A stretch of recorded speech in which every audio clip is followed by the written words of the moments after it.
It's 250 BC. Diabetes has first been discovered. Well, let's jump to 2015.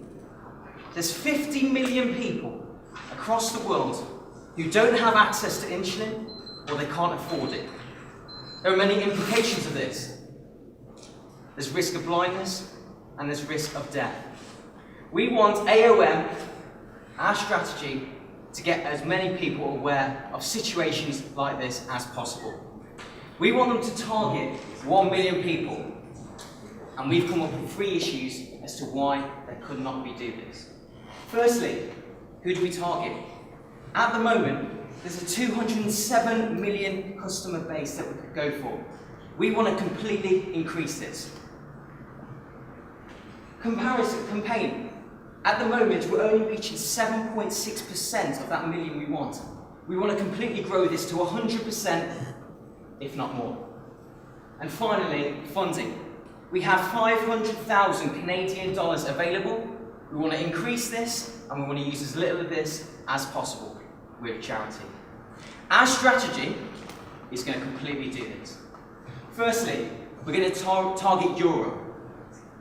Why Europe? It's a market we haven't paid much attention to at the moment. It's something we want to expand and grow into. This will increase our base up to 321 million people. Secondly, we're going to play a campaign. We're going to use an application, a race to 1 million. Towns, cities, countries are going to compete against each other in order to get the most campaigns and signings possible. And finally, we're going to use crowdfunding to raise an extra 125,000 Canadian dollars in order to fund our campaign, get it kick-started, and get this application going. I'm now going to hand over to Irina, who's going to discuss the target in more detail. Thank you very much, Matt. Hello, everyone. As we've said, we have a 3-tier campaign, a 3-tier strategy. So I'm going to start to talk about the audience. So as we know, at the moment, access our medicine is very successful in Canada and the United States. According to the numbers that we have to our research, we have identified that around 200 million people in both of these countries currently give or are involved in different charities. So we see this as potential for exposure to our campaign, and we intend to convert as many as these exposures into signs. However, we thought, let's try something new. Let's try and find a new audience, something fresh. So we have looked at the World Giving Index. They rank countries according to how much their population is engaged through charity activities. We have found out that out of the top 10, half of those are in Europe. We thought that was quite a good sign. Moving forward, we have thought about targeting our campaign, our marketing campaign, around 2 of the most common diseases when it comes to diagnostics in these countries, but also around the world. And these 2 are cancer and diabetes. While we all know that in the Western world, everyone can afford or have access to medicines for these 2 diseases, we also know that people will feel compelled because of the stories of their families and the stories of their friends to sign something like AOM for the less fortunate. Right, coming back to Europe. Using the data from the World Giving Index, we have devised a tiering system through which we will target our audience. In the first 6 months, we're going to target Tier 1, and the second 6 months, Tier 2. This gives us a total of 140 million people we could reach in the first year. Following on to that, Tier 3 and Tier 4, which gives us a 91 million audience, which is quite good. Right, moving on from this, we've kind of taken a step back, and we've thought, technology can play a very interesting role here. So we've looked at how do people come together in the online environment for a good cause. So we've looked at it globally. Firstly, we've looked at the Dropbox Space Race. Some of you might be familiar with it. They had about 600,000 subscribers in about 3 months. Then there's the 2121 campaign, which in real time, it shows you how your donation is rebuilding villages affected by the typhoon in the Philippines. And finally, and most importantly, the Je suis Shahid application, which has raised awareness and engagement of people geographically all across the globe for freedom of speech. We believe that Access Our Medicines is a campaign worthy enough for an immense campaign like this. So we have combined these 3 strategies to the race to 1 million. Why race to 1 million? Well, we need 1 million signatures. How is this campaign going to do anything different? We're going to help everyone sign all around the world and compete against each other's communities. With real-time analytics, we can actually show that. How is this going to happen? Well, at the heart of this, we have designed an application. It will be available both on Android and iOS, and will target the younger part of the population, so the under 35s. These people we know are engaged with charities, but they don't donate as much. So there is a fantastic potential there, and this is a new way to target them. Firstly, signing. So, firstly, you will be able to sign the petition anywhere on your phone at any time. This is a format that is very consistent, both branding and data-wise with the website. So we're carrying the brand that the campaign already has, which we think is fantastic. However, we are moving it forward. So through GPS, so geolocal statistics, and social media, we will show the people around you and how they are supporting this fantastic cause. Finally, the competition. Different communities will grow according to the number of lives they intend to save and to the number of pledges they have to this absolutely fantastic cause. Thank you, and I'm going to pass it over to... Just in the interest of time, could you describe how the surgery piece is integrated into your app campaign? The surgery... Oh, we come on to that in about 3 slides. Sure. Is that okay? Yep. If not, we can... Oh. Thank you, Carolina. So we've looked at what we're going to do with our campaign in terms of our new application, but how do we apply the race to 1 million to what we've already got already? So firstly, our website. We've got this in place already, but how do we want to transfer the features of our new application onto the website and also launch our race to 1 million campaign on the website and on our application at the same time. Also, we've already got a really big social media presence on both Facebook and Twitter. We're going to rebrand that social media campaign to fit with our race to 1 million and partner with a social media marketing company in order to do this. And finally, data analytics. We know that data is really important for you in the future.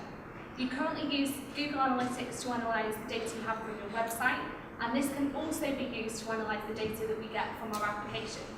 But we know that it's important that you understand the dashboards and measurable data and also how far our campaign is going. So we want to invest in some training for you to better understand the tool, Google Analytics, so you can use the data that you gather from the application and the website in the future. I have a question. Are we going to keep the website? And if so, why do I need the app, and how will it be different than the website? So we are going to keep the website, and the website is going to be used as a tool to kind of like push our audience onto the application. So it's going to be in conjunction with our social media campaign, pushing people to go onto the application to see what impact they're making in terms of their location. So you're saying that the data in terms of the competition, that your world competition you're establishing, that data will only be available on the app, and you're not going to put it on the website? Milestones can be very easily updated on both platforms and on social media if we want to. We can quantify it very easily, that's the beauty of it. And we can show communities, not necessarily in real time, so not every single day, but obviously we can push news at any time. And also, I think the application, what's really special about it is that it's the engagement of the communities, and it's anytime, anywhere, wherever you are. You don't need to have a desktop with you.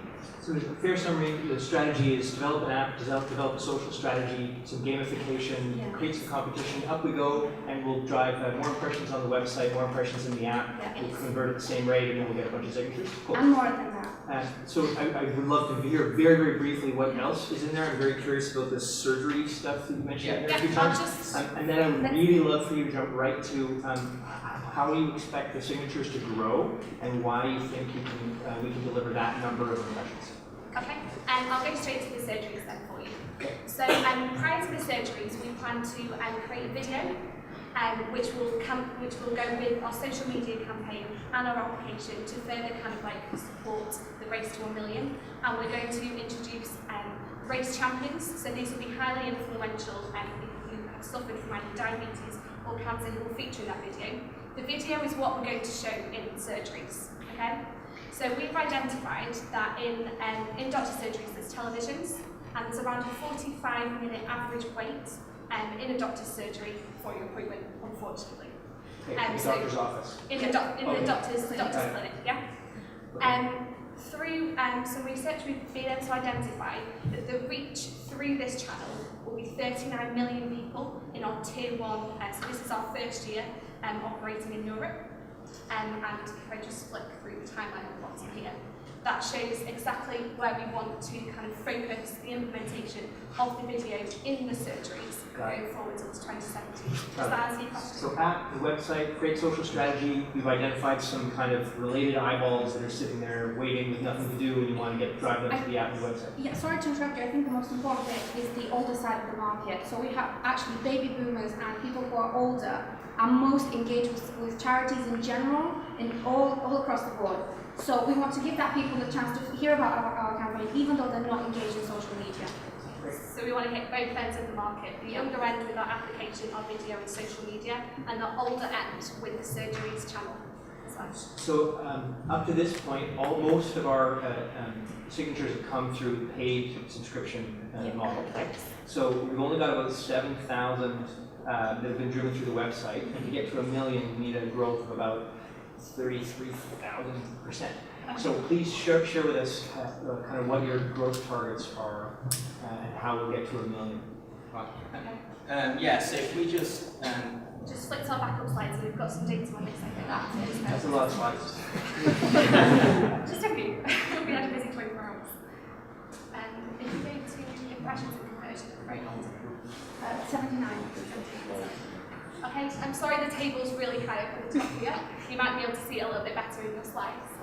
Basically what we've done is split the amount of impressions that we plan to get from the surgery channel and also from our social media. So that's the first line and the third line.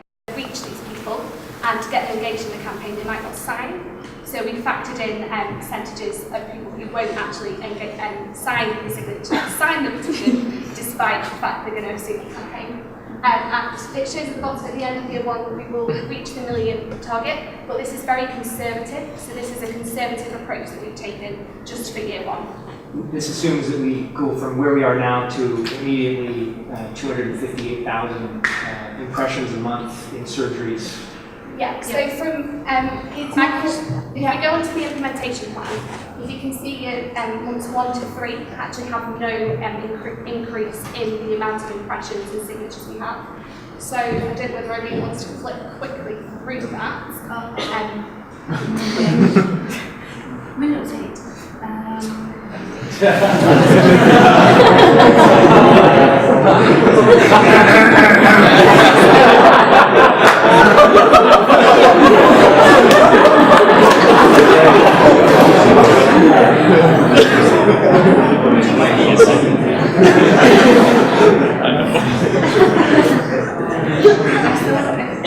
think I still have XP somewhere, so I'm really old-fashioned. And the implementation plan will show in those months 1 to 3, so basically that's the app development stage, the web development stage, where we're going to sort of start our social media campaign. Yeah, got it up. So when it comes to so that's obviously not going to happen instantaneously. This is the medical science campaign. We have devised, so we left 4 weeks, so for 4 weeks for all our staff to start liaising with the surgeries that we have identified in those countries. Then that is for anything. If they want to do, we have discovered, so if they don't have equipment, such as video, such as TVs, we have discovered a company that does leaflets, so we can actually give them an offline way of still being exposed to the campaign. Then we have further 2 weeks for logistics. So this is planning and liaising with them. No, this is delivering and logistics time, so this is actually getting the materials to them, making sure it's the quality that they need, helping them with anything that they might want. And then for the next 6 months, we're going to target the same ones, and then after the 6 months, we still have another planning period for which to push. So until here, we actually won't have any impressions because it's planning. And is this based on staffing a lot of people in Europe? Not necessarily. So how are you getting these clinics to participate? Do you want me to explain it? So how the clinics actually work is that the televisions, particularly in Europe, are run by third parties. So the televisions and the advertising that goes on the televisions are run by third parties.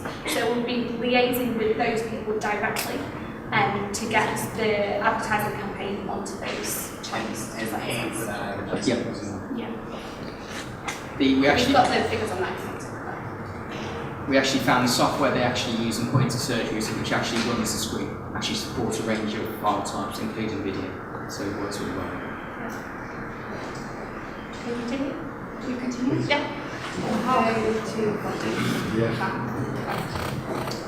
Okay, so obviously we've got the 500,000 Canadian dollars that we want to fund the campaign. We want to generate a bit more and we want to use as little of that as possible. So taking the first few months into account, we've got a number of different costs. So this ranges from the social media marketing campaign, which takes up 40% of our costs, right up to app development. So we've got a big range of costs. And we estimate that that'll come to around 338,000 Canadian dollars in the first year. Now you may think, fantastic, we've got 500,000 Canadian dollars, that pays it off. We want to do something completely different. We want to use and limit that as much as possible. So how are we going to do that? We're going to do it through crowdfunding. We're going to use an application called Kickstarter. It's an internet application where we host our idea, we say what we're going to do, and then people can donate to it. Now there are many advantages of using applications such as Kickstarter, and here's just a few. One, before we've even released this application, we've gained interest in it. People are going to donate, they're then going to talk to their friends and family about this donation they've done. We generated interest from day one, before we've even released it. Two, we're getting insights. These are people, most of these are on Kickstarter, etc., want to contribute to the development of applications. They will submit their ideas. It's something we could potentially use in the future, maybe if we wanted to bring them on to test the application once it's been built as well. And finally, we're getting capital that we need. Now, just to put that into real terms, I'm going to tell you a little story. So this is Dr. Sapphire. She's a leading doctor into the VMAP injection that's been used to treat Ebola around the world and is today. Now, to fund that campaign, they actually used Kickstarter, and they set the limit originally to $100,000 US. It was so successful that now increased that to about $175,000, and it's been increased every since. They funded their project, they're developing the drug itself, but they didn't just use it for that, they used it for another purpose as well. When you develop an injection, you have to test it, and to test it you need computer resources. Obviously it's charity, and we've got to do that in a free way. So they worked with IBM to come up with a grid computer method. So when your phone is sitting here and it's not being used, it's being used to process and test this vaccine. It worked really well for them. So what's the purpose of the Kickstarter campaign? To generate money to develop the app? Yeah. So there's two reasons we've chosen really. The insights, obviously because we're outsourcing, we're not doing the development in-house, so we're going to test it for them. But the reason is we want the interest from day one. Because if we release the app after 3 months, we're only going to get the interest in social media from them. We want to get their ideas and insights from day one, basically. And also, that $125,000 covers the development of the application, the website itself, so it really helps drive that. And then the app's going to be free after that, right? Yeah, the app is a free download. So all we've got to pay for the app in terms of costing, once it's been developed, is if we want to change it in the future, for example, or we've got to host it, obviously, somewhere. And the application company that develops it will also host it, because we've got costings on that, if you want to see that. So how long are you expecting this Kickstarter campaign to run? And So it's going 35 days? Yeah, so we're going to run for 35 days. We're hoping to target $125,000 Canadian dollars, slightly more because Kickstarter take a 5% cut. And how long for the implementation of the app? The implementation of the app. Just high level. High level, okay, yeah. So here we go. The application development is 3 months. The crowdfunding is taking 7 weeks. So what we're kind of hoping to do is to use that 500,000 at the moment we've got to fund the application development. If we have to pay up front, then we're going to get crowdfunding money back in. So we really have only 9 months to generate 1 million signatures. Yeah, that's what we plan to use. And in those 9 months, I mean, how do you your numbers are all contingent on this, the doctor's offices getting 250,000 impressions, resulting in 100,000 signatures a month for a year, and in all the time that we've been able to drive signatures to your website, we've only about 7,000. So that I guess I'd love for you to explain how it is that exactly, how do we come to that 100,000 a month, say for 3 months? 2 seconds of this. Yeah. All the time.